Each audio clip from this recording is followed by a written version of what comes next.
I played a lot of solitaire growing up.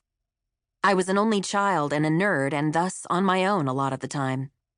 When I wasn't, I was asked to mind my manners and keep quiet around the adults.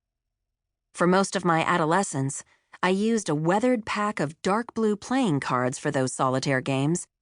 On the back, embossed in gold, was the logo of the International Brotherhood of Teamsters, a pair of horses' heads above a wagon wheel. Shuffling the deck, I felt alone. I was on the outside, wishing to be on the inside, where everyone else seemed to be. The Teamsters Union was where my mother worked in 1971, toward the end of the height of American labor organizing. She had immigrated to America from Rangoon, Burma, in 1965, escaping a military dictatorship. Burma is now officially known as Myanmar. This dates back to 1989, when a military takeover, installing a government known as the military junta, changed the name of the country. The military junta was carrying out violence and human rights violations across the country. It's thought that they changed the country's name to distract from this negative attention.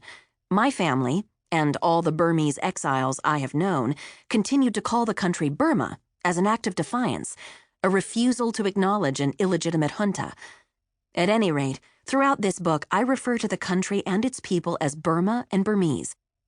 Though the name Burma unfortunately also has negative connotations, it stems from the era of British colonialism, it remains the way in which my family has identified itself and separated itself from a regime that has persecuted and killed its own citizens, and continues to. From her initial landing pad in Washington, D.C., she went on to attend Swarthmore College and became passionate about leftist politics. After college, she found a job at the Teamsters Union, a group supporting blue-collar workers' rights. That led to an interview for a job at the Alliance for Labor Action. The man who interviewed her there was my father, and from the moment they met, she couldn't stand him. Perhaps that should have been a warning, but instead it became their meet cute. They hated each other, and then they got married. My father's ancestry began on the other side of the world. He was the fourth child of a mail carrier in rural Iowa, the son of an Irish-American mother and a father who claimed roots in Luxembourg. My dad showed an early interest in politics and, like my mother, came to Washington to work on liberal causes. He had longish hair, worked on George McGovern's presidential campaign, and knew the counterculture writer Hunter S. Thompson. My mother's and father's faraway histories intersected on a bridge of early 1970s bohemianism. Only a few generations back, their families had been separated by oceans and mountain ranges and steppes. But in Washington, their shared values were enough to draw them close. They were married in 1975, and several years later had their only child, me, a daughter born of an unlikely set of Burmese, Luxembourgian, Irish bloodlines. Of this heritage, I knew little. Our Burmese story was relayed to me by my mother and grandmother only occasionally, and almost always over some homemade traditional dish. A pot of chicken curry would summon some certain memory, which would then spiral into another memory, or into a snippet of family history. But only a snippet. Burma was kept at a distance from our American lives. On my European side, my great-grandfather, my father's grandfather, left the Old World sometime during the late 19th century. I didn't know much about his departure and why he'd made it, or even much about the place where he began, Luxembourg, the sixth smallest country in the world, in a town called Esch. These details weren't much discussed, which gave them an air of mystery. My father's mother and her family were from Ireland, but as far as American family histories went, Ireland didn't interest me much. The best parts of being Irish, according to what I knew, had become as familiar as St. Patrick's Day.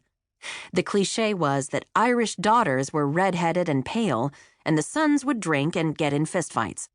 I was definitely not in either of those categories. So Luxembourg was the ancestral origin I most frequently cited, but that was a little like being from the dark side of the moon, or an island in the center of an ocean. It was like being from somewhere almost no one had heard of. As a child, I didn't think much about these family histories. It didn't cross my mind that I was, in some way, the outcome of all of them combined. And no one told me much about our origins anyway. I was mostly taught that my ancestors, whoever they were, the people in my family tree, by the random genetic alignments in the universe, should in no way affect my destiny. Anyway, wasn't that the whole point of America? Dynasties were for the old world. Tradition was something held aloft by queens and kings, and bloodlines were for horses and pharaohs. Here, in the United States, we could be whoever we wanted to be instead. This country, as we had been taught, was about moving forward, not backward.